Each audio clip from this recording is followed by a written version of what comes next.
Bom dia a todos. Em nome da Associação de Servidores de Meio Ambiente do Estado da Bahia, cumprimentamos todos os presentes. Iniciamos o terceiro seminário de governança das águas, cujo tema, esse ano, é a participação social na gestão de águas do Estado da Bahia. O objetivo do seminário é proporcionar uma ampla reflexão acerca do modelo de gestão de recursos hídricos e, a partir do debate construído, apresentar proposições a serem encaminhadas ao 18º Encontro Nacional dos Comitês de Bacia Hidrográfica, que irá acontecer em julho, na cidade de Salvador. Para alcançar esse objetivo, contaremos, além da mesa de abertura, com 2 mesas de trabalho. Pela manhã, teremos a mesa Modelo Institucional de Gestão de Águas e Participação Social, e pela tarde teremos os Comitês de Bacia, Realidades e Vivências. Após as mesas, será aberto o microfone ao público para debate, para a construção de perguntas e esclarecimentos. Feitos os esclarecimentos iniciais, passo agora efetivamente a compor a nossa mesa de abertura. Para tanto, convido a senhora Sara Alves, presidente da Associação dos Servidores de Meio Ambiente do Estado da Bahia, entidade realizadora do terceiro seminário de governança das águas. Convido também à mesa o senhor Mário Jorge de Souza Gonçalves, representante da Associação dos Especialistas e Fiscais do Grupo Ocupacional Fiscalização e Regulação do Estado da Bahia, ASERF.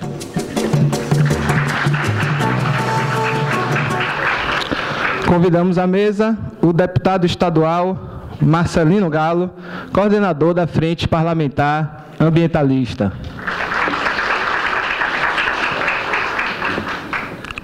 Representando a Secretaria de Infraestrutura Hídrica, convidamos o senhor José Olímpio Rabelo de Moraes, diretor de revitalização da bacia da Secretaria. Representando a Secretaria do Meio Ambiente do Estado da Bahia, convido o senhor Luiz Ferraro, superintendente de Estudos e Pesquisas Ambientais da SEMA.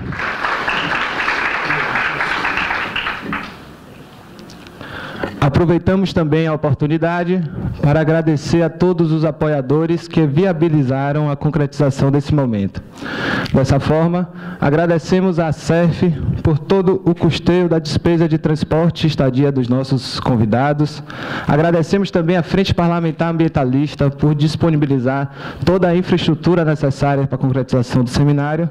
E agradecemos também à Secretaria de Infraestrutura Hídrica, tendo em vista que disponibilizou todo o material de publicidade do terceiro seminário de governança das águas. Feitos os esclarecimentos iniciais, passo agora a palavra para a representante da ASCRA, senhora Sara Alves, lembrando o tempo disponível de 10 minutos para cada uma das apresentações. Aproveito também para desejar um excelente seminário para todos e um dia de muitos esclarecimentos. Bom dia a todos e a todas, sejam todos bem-vindos ao Seminário de Governança pelas Águas da Bahia. É uma alegria imensa a ASCRA ter feito o convite aos senhores e às senhoras e vocês terem atendido a esse convite. Espero que tenhamos um dia muito produtivo de trabalho, de discussão acerca desse tema. Quero cumprimentar o Luiz Ferraro e a Secretaria de Meio Ambiente e Recursos Hídricos, aqui representando o secretário Eugênio, o senhor Olímpio, representando o secretário Cássio, da Secretaria de Infraestrutura Hídrica e Saneamento, a Frente Parlamentar Ambientalista do Estado, na pessoa do nosso parceiro, companheiro Marcelino Galo, e ao Mário, nosso colega de INEMA, representando a presidente da Associação dos Especialistas e Fiscais do Grupo Ocupacional Fiscalização e Regulação do Estado da Bahia, a ASERF, que, como o Matheus disse, foi nossa parceira também e apoiadora desse seminário. A todos os servidores e servidoras do Sistema Estadual de Meio Ambiente, em especial, e aos servidores e servidoras do Estado da Bahia, sejam bem-vindos mais uma vez. Em especial, queria desejar bom dia aos nossos amigos dos comitês de bacia. Esse ano o tema desse terceiro Seminário de Governança pelas Águas é a participação social na gestão das águas da Bahia. E nós, à tarde, teremos um momento só, uma mesa só, composta por presidentes de comitês, com as experiências dos comitês. Então, a nossa especial saudação ao povo das águas da Bahia, representados pelos comitês. A Organização das Nações Unidas, esse ano, nos convida a marcar o Dia Mundial da Água, que foi ontem, dia 22, e nos convida a discutir o tema Água e Emprego. E traz dados extremamente importantes que demonstram a estreita relação entre o fornecimento seguro de água, adequado e confiável para as populações. Apesar de entendermos a importância desse tema, a relevância desse tema, resolvemos usar a máxima que nos acompanha desde que a gente começa a militar na área ambiental, de pensar global, mas agir local. Hoje, aqui, agora, no estado da Bahia, precisamos discutir a governança das águas, sobre o prisma da participação social na gestão dessas águas da Bahia. É essa a nossa motivação, é a motivação da Associação dos Servidores e Servidoras de Meio Ambiente. Discutir a participação social, discutir a participação da sociedade civil na gestão pública, porque essa participação introduz uma mudança qualitativa na gestão, na medida que incorpora outros níveis de poder além do Estado, colocando a sociedade como elemento central nesse debate. E é isso que a gente espera, a gente quer ver isso acontecer de fato, e mais do que de fato, efetivamente. Os comitês são esses espaços privilegiados de discussão e mais, de construção de propostas que qualificam e personalizam a gestão a partir das experiências locais. Nos comitês, todos os instrumentos da política de recursos hídricos podem ser trazidos à discussão, compreendidos e traduzidos em iniciativas que se revertam no uso adequado desse recurso. Ontem nós tivemos a experiência de participar do grito pela 16º grito pela água, e muitas palavras de ordem nós ouvimos ontem, mas um me tocou especialmente. Água é recurso, não é mercadoria. Água é recurso, não é mercadoria. E isso foi no meu ouvido como um mantra durante a noite: água é recurso, não é mercadoria. Então a gente espera de fato que os comitês, que são espaços onde a participação social está presente, seja garantido, incentivado e respeitado. Os saberes da sociedade civil, sobre nenhum aspecto, é menos importante que os saberes formais. Então, precisamos fortalecer esses espaços e qualificar nossa escuta para acolher esses saberes e incluí-los nas nossas rotinas das nossas instituições. Diminuir essa distância. Não podemos mais chegar nesses espaços, tirar as pessoas das suas lidas, das suas lutas, das suas instituições ou pessoais, e não ter essa escuta qualificada. Porque a qualidade da escuta não é só da parte deles, não, é nossa também. Ainda não sabemos escutar os saberes e os acúmulos locais. A campanha da fraternidade desse ano tem um tema que é muito próprio e muito adequado a esse momento. É Casa Comum, Nossa Responsabilidade.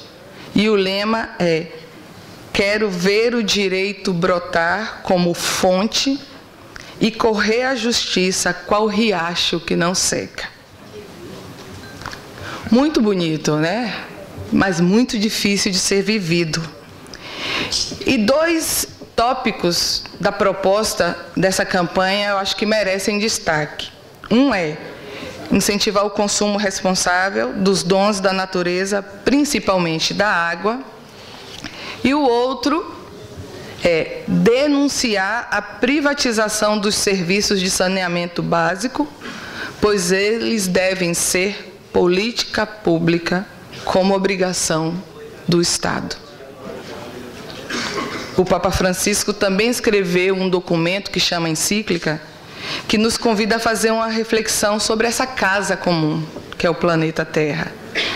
Nessa perspectiva, ele propõe empreender em todos os níveis da vida social, econômica e política um diálogo honesto que estruture processos de decisão transparentes e recorda que nenhum projeto pode ser eficaz se não for animado por uma consciência formada, participativa e responsável.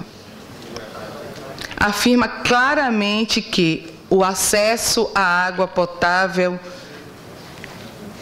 é seguro e é um direito humano essencial, deve ser assegurado, e é um direito humano essencial, fundamental e universal, porque determina a sobrevivência das pessoas e, portanto, é condição para o exercício de todos os outros direitos humanos. Então, é sobre esse clima, sobre a nuvem que paira sobre nós, dessas propostas trazidas, e as coisas não acontecem, pelo menos eu não acredito que elas aconteçam por acaso, que a Associação dos Servidores de Meio Ambiente e Recursos Hídricos do Estado da Bahia, a ASCRA, convidou todos vocês para discutirmos e para refletirmos juntos sobre essa tão sonhada participação social na gestão das águas da Bahia. É um momento em que a gente reuniu todos vocês e a gente quer aproveitá-lo ao máximo, pensando como a gente pode de fato, efetivamente, qualificar esses espaços, empoderar esses espaços, dar voz, ecoar as propostas, as demandas que são discutidas nos comitês e transformá-las, traduzi-las em efetivas políticas executadas para a melhor gestão dos recursos hídricos. Então, senhoras e senhores, a expectativa da ASCRA, da associação, é que, já que vocês disseram sim, porque estão aqui, a esse convite inicial que a ASCRA fez para participar do 3º Seminário de Governança das Águas, digam sim à proposta também de discutir e apontar alternativas que promovam e garantam governança, estrito sensus, gestão participativa das águas da Bahia.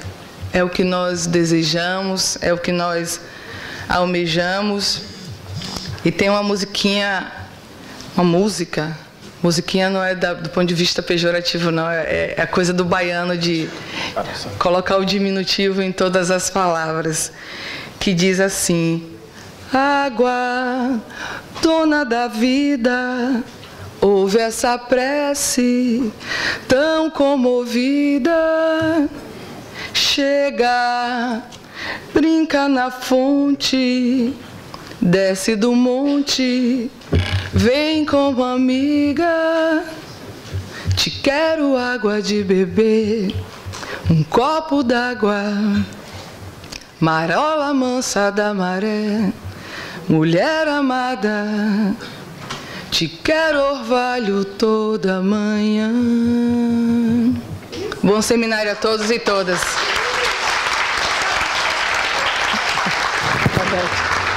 Tá. Muito obrigado, Sara, representando a Ascra. De imediato, passo a palavra agora para o senhor Mário Jorge de Souza Gonçalves, representando a Associação dos Especialistas e Fiscais do Grupo Ocupacional Fiscalização e Regulação do Estado da Bahia, ASERF.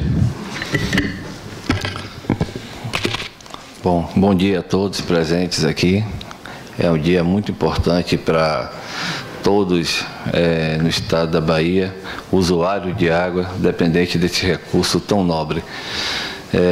Nós, fiscais de recursos hídricos do estado da Bahia, nós temos o dever de zelar por esse bem tão precioso para todos nós, tá?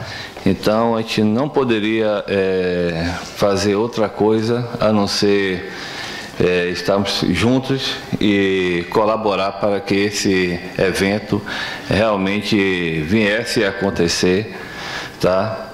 Diante dos problemas que nós tivemos nesses últimos anos, problemas de seca, problema com usuários de várias bacias que perderam suas plantações, a exemplo da região dos Miroróis, onde o corte de água teve que ser feito para os seus usuários, porque não tinha água para as plantações e também para o consumo humano.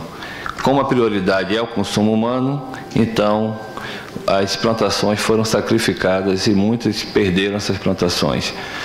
Então, sim, a gente tem que melhorar o nosso modelo de gestão para garantir que todo mundo, todo usuário tenha, sim, a sua parcela dessa água para poder utilizar não só para fins econômicos, mas também para seus fins de lazer e de própria sobrevivência. Obrigado.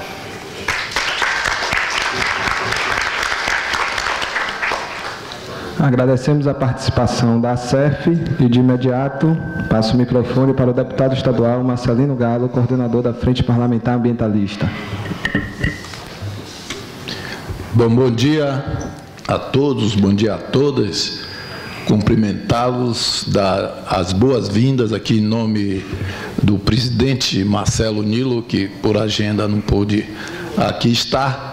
Dar as boas-vindas em nome da Assembleia Legislativa do Estado da Bahia e também em nome da Frente Parlamentar Ambientalista.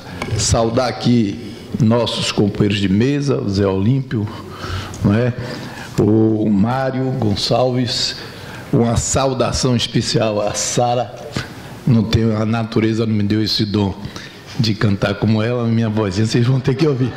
Mas parabenizá-la e a Ascra, né, por essa iniciativa fundamental que já está no seu 3º ano, né, sobre a governança das águas. Então, parabenizar essa entidade, né, por essa iniciativa importantíssima. Cumprimentar aqui meu companheiro Ferraro, que aqui representa o secretário de Meio Ambiente do Estado da Bahia. Cumprimentar também o ouvidor e o Loticica, que estava aqui neste plenário. Cumprimentar também a doutora Cristina, né, que é do Ministério Público, ator importante. E dizer a vocês que, primeiro, parabenizar, né, a Astra por essa iniciativa, a Astra que tem um papel fundamental na questão ambiental da Bahia e principalmente na representação dos servidores, né, dessa política pública fundamental que é feita mediante a esses companheiros e essas companheiras. Então, a representação desses companheiros é muito importante. Então, essa associação tem tido esse papel e tem sido um dos membros mais ativos da Frente Parlamentar, né? Por isso que é uma obrigação essa frente estar aqui, e essa frente que funciona justamente por essa possibilidade. Ela vai além da participação parlamentar, né, e tem essa possibilidade efetiva de ter a sociedade civil organizada participando dela, né? Então, aqui também agradeço a participação da ASCA, que durante o ano passado teve uma participação significativa. Esta frente parlamentar, que é um instrumento de luta política, pela preservação do meio ambiente, pela questão ambiental, uma questão essencialmente política, e aqui é a casa da política aqui que se define as leis. Ela funciona hoje com 4 grupos, que são muito atuantes, inclusive convido a vocês a participarem. Nós temos um GT, do Código Florestal, também um observatório da implementação do Código Florestal. Não tem como a gente discutir água dissociado de floresta, dissociado de preservação. Então, mesmo com todas as derrotas que a sociedade brasileira teve no Congresso Nacional, esse Congresso reacionário, e hoje a sociedade sofre e vive esse instante grave, por uma elite irresponsável, que desgoverna esse país. Então, no momento que nós estamos discutindo governança das águas, as elites, de forma muito irresponsável, tentam destruir o instrumento fundamental da governança, que é a democracia, a participação social. Não existe possibilidade de governança fora da democracia. Nós já vivemos ditadura, sabemos o que é isso, não vamos consentir que isso volte a ocorrer na sociedade brasileira. E a governança, não só da água, nos nossos recursos naturais, é necessária a participação social. Então, essa frente foi feita para isso. Tem também o GT das águas e da pesca. Tem uma lei tramitando no Congresso Nacional, a lei do mar, também muito importante. Tem um grupo de trabalho sobre agrotóxicos, uma sociedade maior consumidora, importadora e contrabandeadora de agrotóxicos do mundo, que envenena seu povo a favor do lucro, de interesses gananciosos e escusos. Então, essa discussão também fundamental. E temos o GT de resíduos sólidos. Então, não se discute água sem se discutir todos esses elementos. Então, aqui, mais uma vez, reforçar a necessidade da participação social. Então, também convido vocês, como exemplo da ASCA, que é um dos sustentáculos dessa frente parlamentar, a vocês participarem junto conosco nesta frente. Então, um grande abraço, vamos realizar aqui um grande debate, um grande seminário, refletir profundamente, nesse momento que a realidade nos obriga a refletir, porque é uma crise hídrica importantíssima, talvez inédita, nunca vivida pela sociedade. Então, todos nós, militantes dessa área, que temos mais responsabilidades, temos que fazer essa reflexão. Então, muito importante, Sara, é esse momento reflexivo, e também que saiamos daqui instrumentalizados para uma ação efetiva. Temos muitas críticas também a políticas que foram implementadas, a legislações que foram desmontadas no sentido de diminuir a participação.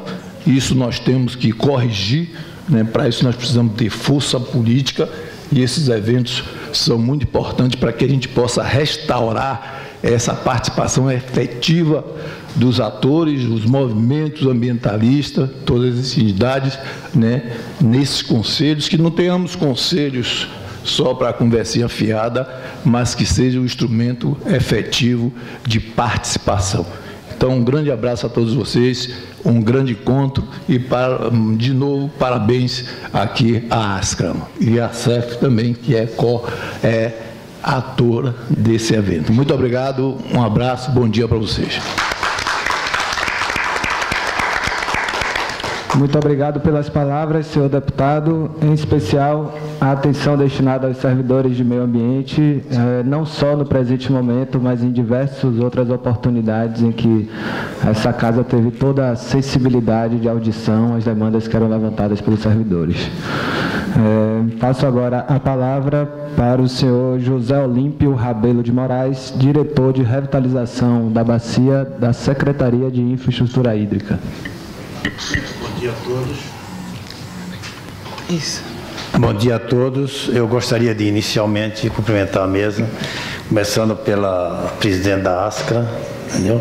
Senhora Sara Alves, deputado Marcelino Gado, que nos prestigia aqui, inclusive oferece esse auditório para a realização desse evento, e é o presidente da Frente Parlamentar, é ambientalista, ao Mário Jorge, representante aqui da CEF, e o companheiro lá da SEMA, entendeu?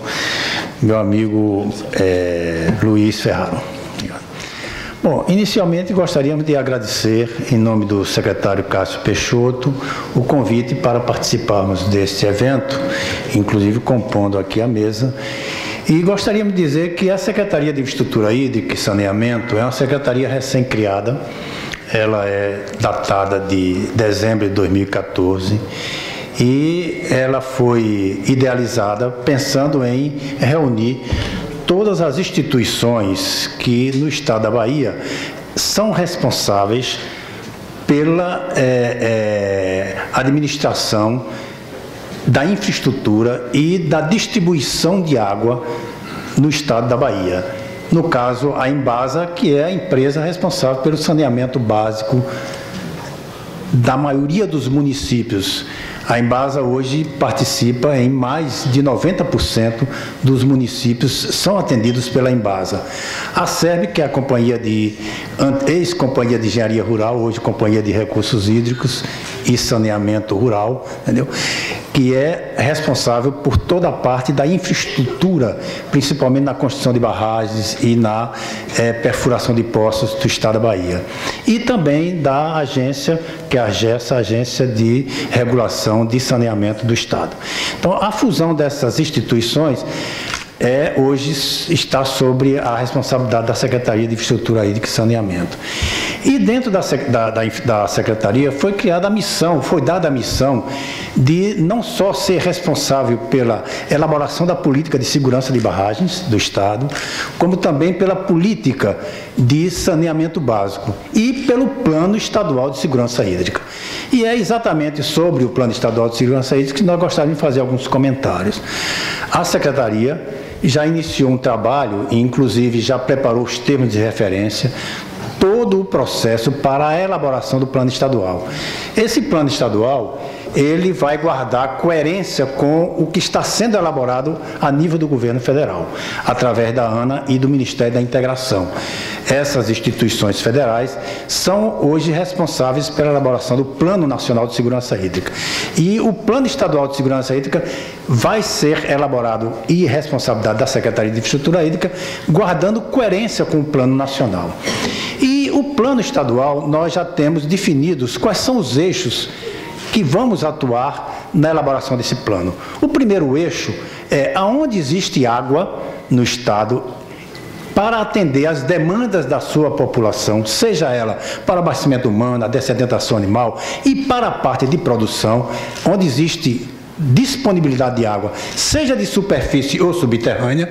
Então, a Secretaria vai identificar quais são as intervenções que devem ser feitas com a construção de barragens, no caso de água de superfície, a distribuição dessa água e, no caso de água de subsolo, qual a perfuração de poço, como que deve ser feito, de que maneira e como também ser a sua distribuição.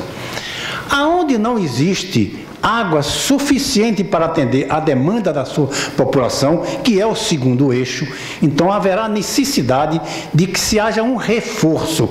E no caso da Bahia, nós temos duas fontes muito importantes para reforçar esse sistema. É o próprio Rio São Francisco, com água de superfície e a bacia sedimentar de Tucano com água de subsolo. Então, toda aquela região que não tiver possibilidade de que seu desenvolvimento seja atendido com água local, essa água será transposta do Rio São Francisco ou da bacia sedimentar do Tucano para atender e contribuir com o seu desenvolvimento. O terceiro eixo, esse é muito importante, é o eixo relacionado com a parte do esgotamento sanitário. Então, nós sabemos que boa parte da segurança hídrica não está só na oferta de água, na disponibilidade de água, mas também em acabar com essa oferta. O que é que ocorre hoje em algumas cidades? Eu vou dar um exemplo bem claro do que ocorreu em São Paulo. A crise toda de São Paulo, com a crise de água que passou São Paulo, você tinha o Rio Tietê e todos aqueles sistemas ali, todos com água. Entretanto, essa água não estava disponível com sua população. Razão pela qual um dos eixos que vai ser atendido dentro do Plano Estadual de Segurança Hídrica é exatamente fazer tratamento, esgotamento sanitário e com tratamento de esgotamento, para que os rios sejam vivos e não mortos. Eu cito o caso de Salvador. Qual é o rio de Salvador que tem água suficiente para uso? Nenhum. Todos os rios estão mortos. Então, esse é outro eixo fundamental e importante. E nós vamos não só trabalhar com o problema de Salvador, mas também das grandes cidades. Por exemplo, a cidade de Feira de Santana é uma cidade que está colocando, se não tiver tratamento de esgotamento sanitário em Feira de Santana, o principal eixo de atendimento da cidade de Salvador é a barragem de Pedra do Cavalo. 60% da água que Salvador consome e a região metropolitana vem de Pedra do Cavalo. Então, se não houver tratamento do esgotamento sanitário de Feira de Santana, que já está realmente criando alguns problemas. Por exemplo, a própria Embasa tem algumas dificuldades no tratamento de água em determinados momentos, quando capta a água de Pedra do Cavalo, em função exatamente da qualidade de água de Pedra do Cavalo. E olha que é uma barragem muito grande e que dilui muito o problema do esgotamento sanitário. Então, é o outro eixo fundamental dentro desse plano de segurança hídrica.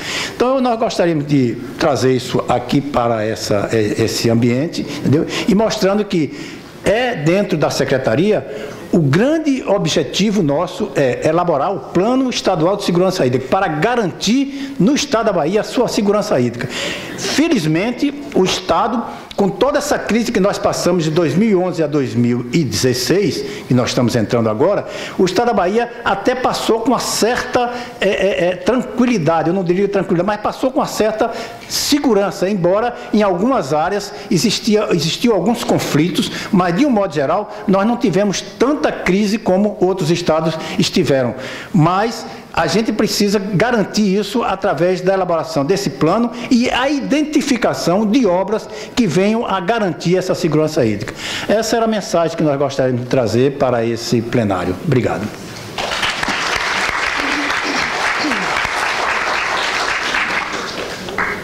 Agradecemos o senhor José Olímpio Rabelo de Moraes e passamos para o fechamento da mesa de abertura.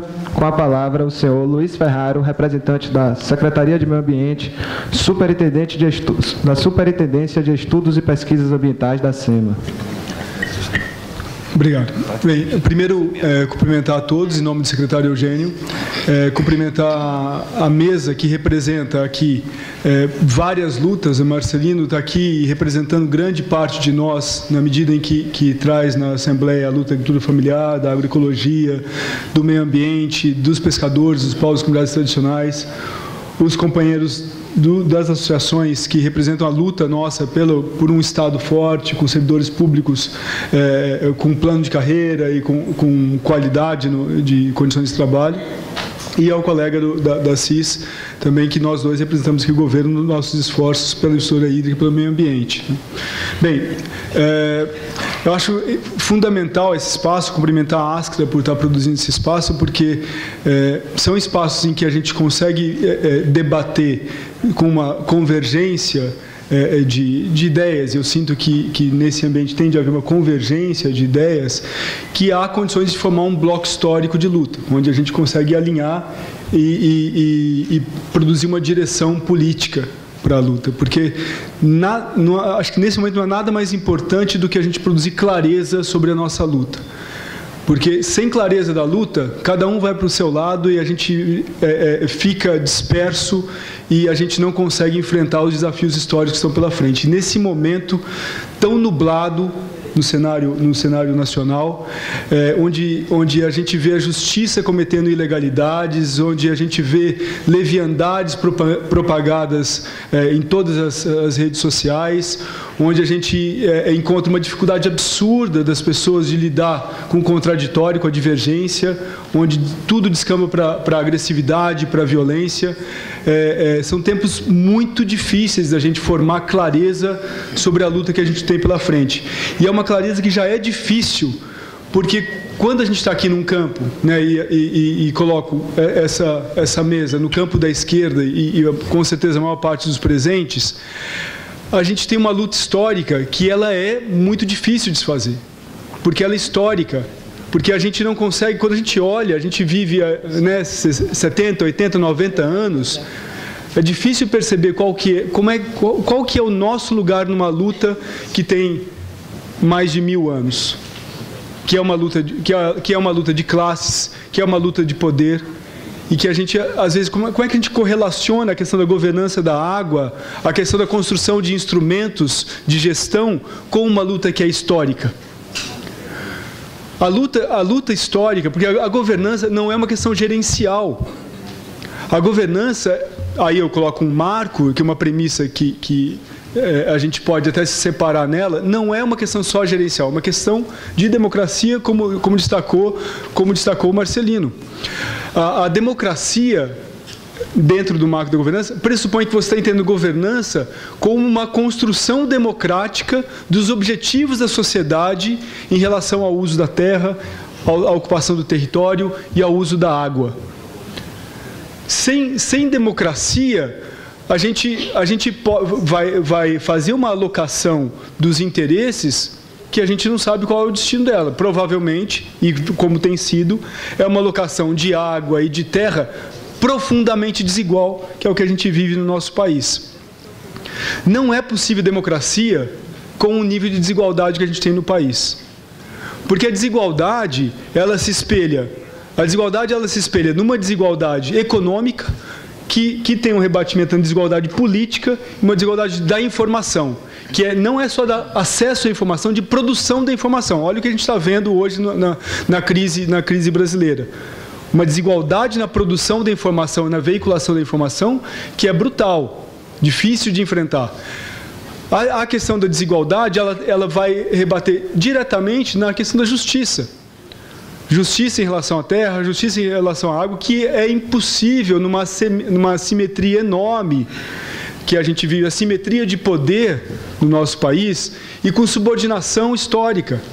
Um país que é subordinado historicamente nos seus desígnios. Ou seja, como é que a gente conforma os territórios brasileiros? A gente não conforma os territórios brasileiros numa arena democrática, onde a gente, infelizmente, é um esforço, por exemplo, os territórios de identidade, de ir lá e construir um espaço democrático em que a gente diz, o que nós queremos nesse território é isso, que aconteça isso e aquilo. Mas o que acontece, na verdade, é o amalgamento das forças econômicas no território. É isso que acontece progressivamente. A revelia e o arrepio da democracia e do que o povo quer, né? A política de recursos hídricos e governança das águas tem a ver com isso? Aí é uma opção. Se a gente acredita que a questão de governança das águas é uma questão meramente burocrática, a gente está afirmando uma opção que é a da tecnocracia, ou seja, existe uma verdade técnica que vai se impor sobre a realidade, não precisamos nem de democracia, não precisamos de gente conversando. É só botar os técnicos, botar a universidade, botar técnicos especialistas e eles vão decidir como é que deve acontecer. Então, a gente vive um momento bastante rico hoje no Estado, que é um momento de esforços para fortalecimento, de renovação dos colegiados. O CONE foi renovado ontem. Os comitês de bacia estão em processo de renovação, e o processo de renovação não é simplesmente substituir uma pessoa por outra. O trabalho que o Marivaldo, né, a CODIS, o INEMA tem conduzido é um trabalho de mobilização social Porque o espaço do Comitê de Bacia é um espaço... Democracia é conflito. Democracia não é harmonia, democracia é conflito. E para viver o conflito, você tem que ter as representações dos diferentes interesses que estão na bacia. Os interesses da agricultura familiar, os interesses da agricultura do agronegócio, os interesses da indústria, os interesses dos diversos usuários. Para você trabalhar o conflito, a representação nos comitês de bacia tem que ser qualificada e as pessoas têm que estar empoderadas e bastante bem informadas sobre as condições de gestão daquela bacia. Por isso, assim, formar os comitês de bacia agora é o momento que a gente espera contar com todos os presentes, com todo mundo, e que a gente espalhe isso, que é um momento muito rico, para que quem chegue depois a participar do CONE ou do Comitê de Bacia participe com essa perspectiva de luta, de enfrentamento, de clareza dos interesses em jogo para negociação. É um espaço de negociação, um jogo de puxa aqui, puxa para lá. A água não é infinita. Né? A água não é infinita. Você vai alocar mais para um lado, mais para o outro. Então, é uma disputa de água. Nós sabemos disso. A disputa no Oeste é brutal. A Luciana acompanha muito bem isso. É brutal. Existem pessoas que têm milhares de metros cúbicos de água. A lei, teoricamente, permite são números absurdos, até 20% de um curso d'água uma pessoa pode ter. Um assinte, para mim um assinte, mas a lei permite. Então, assim, como é que aí é no Comitê de Bacia que a gente tem que fazer a queda de braço, para que haja maior democracia no uso da água. Outro processo, assim, agora não adianta a gente simplesmente estabelecer os comitês de bacia.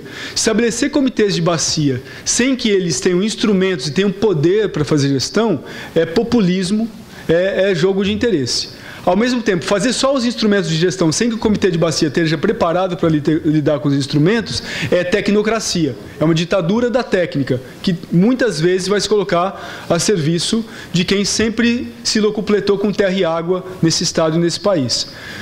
Então, a gente precisa agora avançar muito na clareza do que acontece em cada bacia. Então, a contratação dos planos de bacia são um dos principais investimentos do governo na área de recursos hídricos nos últimos 6 anos, que começaram, me corrijam os colegas do INEMA se eu estiver equivocado, o Edson, por favor, também, investimentos da ordem de 20 milhões já contratados e outros 6 milhões em vias de contratação. Então, com o plano de bacia, a gente vai começar a ter um quadro diagnóstico das bacias, que é fundamental. A gente precisa entender. A desinformação está a serviço de quem tem poder para bombear água sem cadastro, sem outorga, sem nada, sem uma gestão, sem se preocupar com o enquadramento, com o impacto na qualidade ou no volume do corpo hídrico. Então, cadastramento, informação sobre a bacia e ter também o enquadramento do corpo hídrico, que também é um debate democrático fundamental. As pessoas precisam compreender o que está em jogo quando se enquadra um trecho do corpo hídrico. Ou seja, está acabando meu tempo. Ou seja, quando se discute que qualidade, o agricultor familiar tem que entender que se a água baixar de qualidade, ele não vai poder mais regar a sua horta. Não vai poder mais vender seus produtos muitas vezes, porque a água que ele está usando é de baixa qualidade. Além disso, a gente tem várias informações, que é a questão da informação. A informação para esse comitê de bacia. O monitoramento tem um investimento enorme. O Topázio, eu tenho um dado aqui que não sei que a gente chegou a 754 pontos de monitoramento, mais que dobrou nos últimos anos.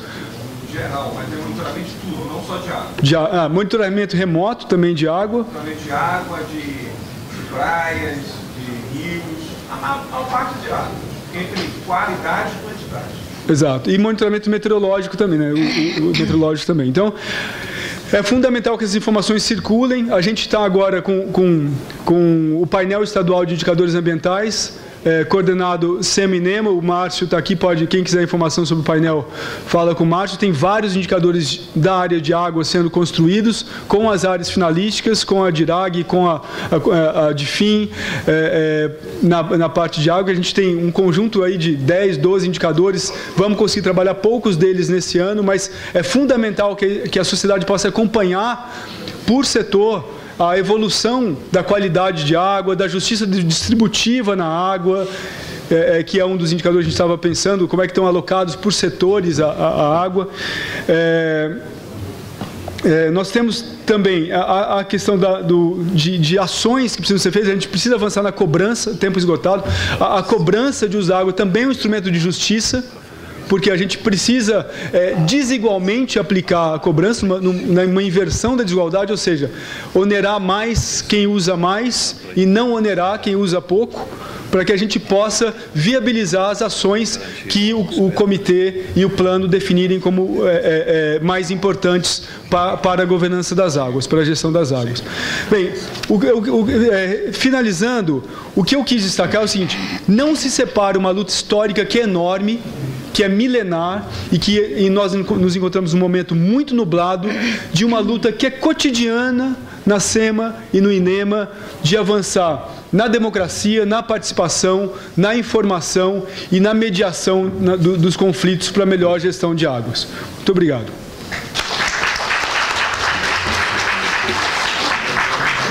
Nesse momento, desfaço a nossa mesa de abertura. Agradeço novamente às instituições que tiveram as suas representações aqui nesse primeiro momento. Aproveito também a oportunidade para registrar a presença de pessoas importantes nesse processo de consolidação do terceiro seminário. Dessa forma, registro a presença, como o deputado Marcelino já tinha antecipado, do ouvidor-geral do Estado, Iulo Oiticica, a presença da promotora Cristina Seixas, representando a Associação Brasileira de Ministério Público e Meio Ambiente, o senhor Elton Rocha, chefe de gabinete do INEMA. Aproveitamos também a oportunidade para agradecer a presença da turma de Biologia da Universidade Católica de Salvador e o professor Paulo Tadeu. Nesse agradecimento eu estendo aos demais estudantes, membros de organizações não governamentais que estão aqui presentes, os servidores da SEMA, os servidores...